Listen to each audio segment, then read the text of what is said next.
We teach girls to shrink themselves, to make themselves smaller. We say to girls, you can have ambition, but not too much. You should aim to be successful, but not too successful, otherwise you will threaten the man. Because I am female, I'm expected to aspire to marriage. I'm expected to make my life choices, always keeping in mind that marriage is the most important.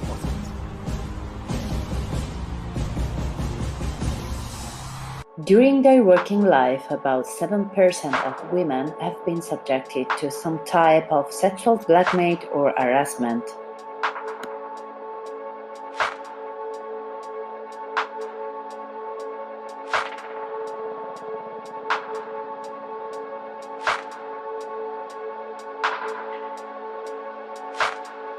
The most of women have to choose to have a career or to have a family. If you want to achieve both, gender gap comes out. In a survey published by ePost, gender pay gap is 18% for the same work in the same company, and the difference of salaries is 1.6% in favor of men.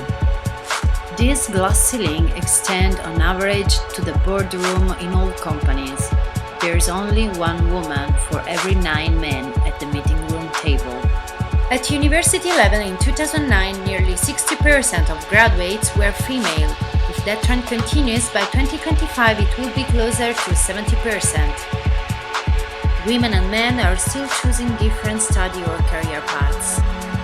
More than 70% of university students in education and 75% of health and social science graduates are women, while some 70% of engineering, manufacturing, and construction graduates are men.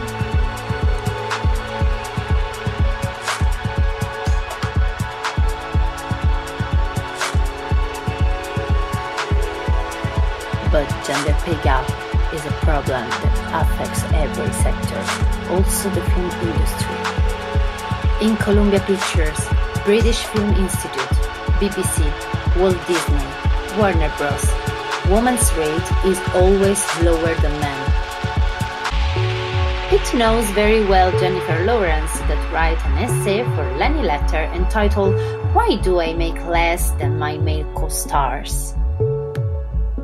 In 2015, the actress declared to be paid less than her male colleagues, maybe because she gives up the negotiation early, or maybe not. Also, Gwyneth Paltrow spoke about inequality wage, but she didn't talk about just this. She also spoke about blackmail.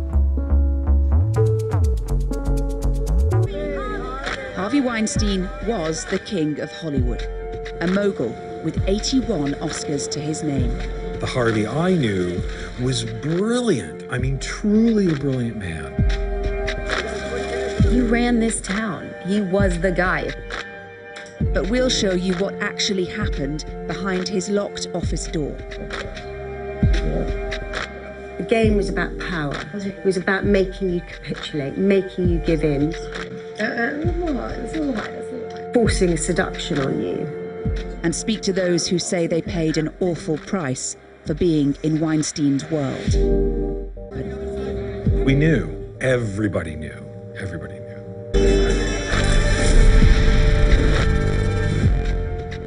Never thought things could change for me.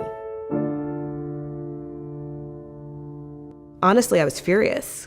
I had a man grope me in front of multiple colleagues, and I was tired of wondering if it was something I wore. I was tired of wondering if it was a vibe I was giving off. And when I talked to other women, they were furious too.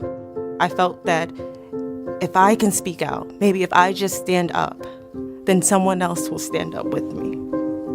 There wasn't a place for us to report these experiences, but I sure did talk about it a lot over the years.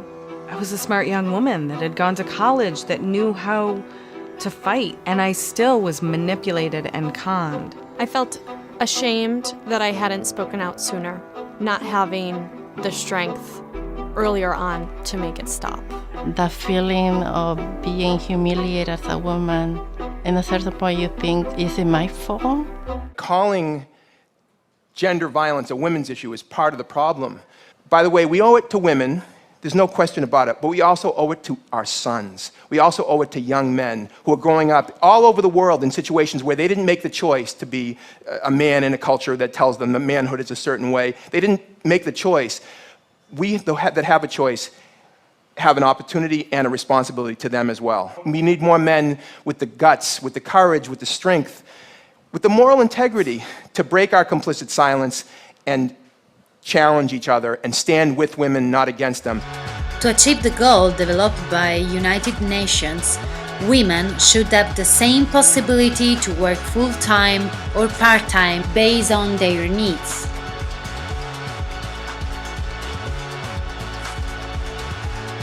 We have to break down the barriers in the job market, giving men and women the same chance to contribute both at home and at work, will boost growth and well-being for everyone.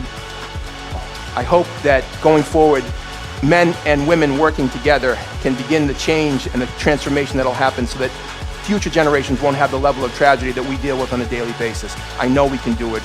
We can do better. Feminist, a person who believes in the social, political, and economic equality of the sexes.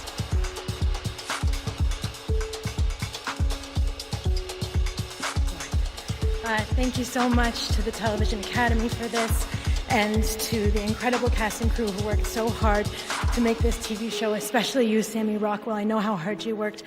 I see this as an acknowledgement of what is possible when a woman is trusted to discern her own needs, feels safe enough to voice them, and respected enough that they'll be heard. When I asked for more dance classes, I heard yes. More voice lessons, yes. A different wig, a pair of fake teeth not made out of rubber, yes. And all of these things, they require effort and they cost more money, but my bosses never presumed to know better than I did about what I needed in order to do my job and honor Gwen Verdon. And so I want to say thank you so much to FX and to Fox 21 Studios for supporting me completely and for paying me equally, because they understood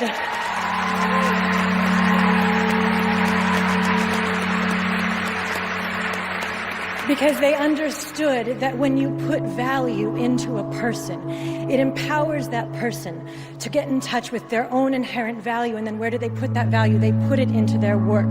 And so the next time a woman, and especially a woman of color, because she stands to make 52 cents on the dollar compared to her white male counterpart, tells you what she needs in order to do her job, listen to her, believe her, because one day she might stand in front of you and say thank you for allowing her to succeed because of her workplace environment and not in spite of it.